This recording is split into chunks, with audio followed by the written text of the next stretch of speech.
Yeah, that was my second novel. And in a way, that was my first novel. I mean, I had been doing research for that novel for about 10 years. I mean, I started it long before I did Interview with the Vampire, which was really the first work that I had published. And what I was trying to do there, more than bring to life the free colored community that had existed in the 1840s, what I was really trying to do was write about stuff that the free people of color thought about every day of their lives, rather than just issues of race, things of that kind. I was interested in writing about them as people first and free people of color second. What was the French term that you used in the book? Gens de couleur libre. I'm terrible at pronouncing the French, but that's it. It means people of color, free people of color. In those days, before the Civil War, anybody with colored blood was required to identify themselves when they signed their name. A man of color had to put de couleur libre after his name with the initials, FMC, free man of color. And that's what they were known as. I mean, that was the phrase that identified them, and they had a real place in society in New Orleans. I mean, they were never admitted to white society. That was one of the tragedies of their lives, that no matter how much education or wealth they attained, they could never intermarry with whites. They could never really be doctors or lawyers. They could never even go to the same restaurants, in the theater, they had their own tier, their own special balcony at the opera, but they had their own place in that they were respected. There were many of them, as you know, if you read the book. I mean, they had a large business community, and they were very, very good at a whole variety of different crafts and trades, and they really had almost a place in the affection of white society of that time. After the Civil War, everything changed, and they lost their autonomy as a group. They tried very much to fight the reactionary elements in the South after the Civil War. They fought a very bitter battle for the rights of all people, black people of color and black people, and they lost that war. And as everybody knows, I mean, one of the most repressive eras in our history is, with regard to race relations, was the period after the Civil War, in the South. I mean, that right up to the 1900s, that's when all the lynchings took place, and there was terrible violence and so forth. And the free people of color, their society broke up, as I understand it, and they intermarried and intermingled and went into the general. I think there's still people down there who are descended from them, and they see themselves probably as set apart, and they're very conscious of having this history and so forth. But before the Civil War is when they really had the identity, and that's what I wanted to write about in Feast of All Saints, when they had a whole society that was their own. Some of the people you talked about in the book were the inventors of. Well, they're actually, they were colored daguerreotypists. There was a famous colored inventor that worked out a process for refining sugar. There were colored painters. There were colored sculptors who were famous for doing beautiful sculpture that was in the graveyards of New Orleans at that time. There was one very famous colored playwright, Victor Sejour, that went to Paris and scored many successes in Paris. They really excelled in everything that they could excel in. I mean, they were kept out of so much that all their energy went into the arts and to the trades, as I mentioned. Marcel sort of follows a pattern sometimes you have for lead male characters in at least physiological appearance.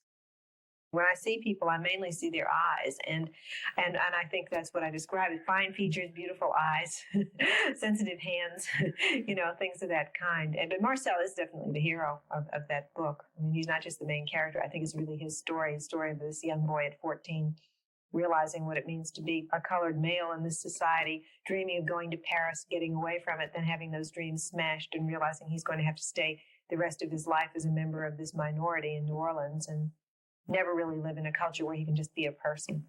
It's almost worse that he's not even black, because he's given the illusion that the world is laid open to him, but it really isn't. He's only laid open to a certain point, so it's almost in a way more frustrating for him. Mm-hmm. That was something I wanted very much to develop in the beginning of that book, that he was almost the victim of manners, that everybody around him was so well-read and so polite, and so didn't talk about what was really going on. And it came as just a stultifying revelation to him when he realized that he was not white. Can you describe for 1 second just what the Feast of All Saints is? Feast of All Saints is November 1st, and it's the day I mentioned earlier. It's All Saints Day, when they go to the cemeteries.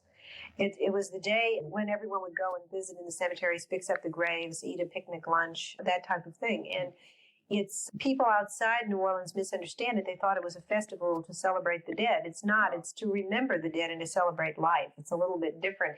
And it's the kind of festival that only happens in a culture where death is very much a part of life. I mean, it's inconceivable to think of that in California today, where it's almost an obscenity to die or to mention death or or anything to do with death, where everybody pretends it absolutely doesn't exist.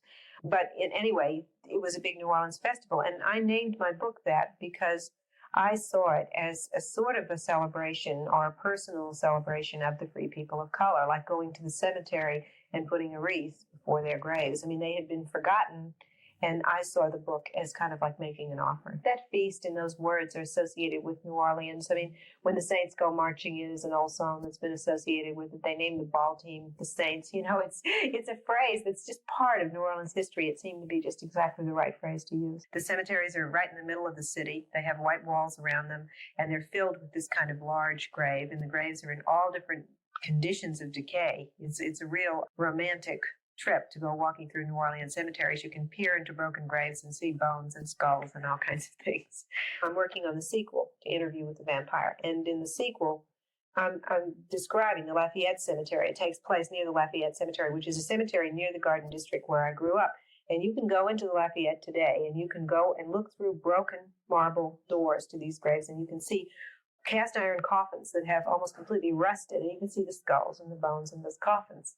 I don't particularly like to do that. I prefer to just walk through and have romantic thoughts about the architecture, and I don't like to touch those things, But I was there with my husband a few years ago, and he reached in and touched the bones, which I thought was really sacrilegious. I got very frightened, actually. Of course, this is in broad daylight. I would never go into those cemeteries after dark, but we used to go there as kids. We used to walk through with our dad in the evening, and he used to point out the yellow fever graves to us, the graves that had lists of whole families that had died during the terrible yellow fever epidemics in New Orleans.